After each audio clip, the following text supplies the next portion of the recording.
فكرك هدول الصور لهم فايدة؟ احسن مستمسك هذا بده الصور هدول تجيب اخرته لغوار. عال وهي كلامه مسجل كمان. والله برافو عليك يا حسن افندي، عرفت كيف تحصل حقك منه. معلوم، لكن اذا لم تكن ذئبا اكلتك الذئاب. ايه شو صار معك؟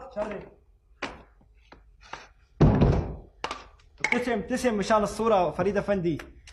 باعتبار نحن بالقهوة عم نعمل دعاية للقهوة، عرفت شلون؟ بدنا ننشرها الصور هي كلياتها بالجرايد والمجلات. بعدين إيه سيدي إيه؟ نفوت على أوضة الصفرة. ايه فوتوا على اوضه الصفرة يلا. اوضه الصفرة اسمحوا لنا. طبعا.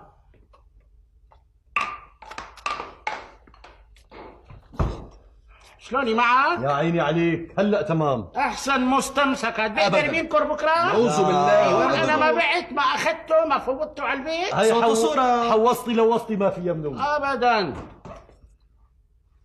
يا الله. ايه وبعدين شو صار معك؟ ايه سيدي، بعدين بنتبازر على السعر نحن والاخ. هون اتفقتوا. طبعا. يلا اتفقوا جوال لنشوف. المطبخ بعد ما شفناه. بالاول بنتفق على السعر هيك وقتها هذيك المره.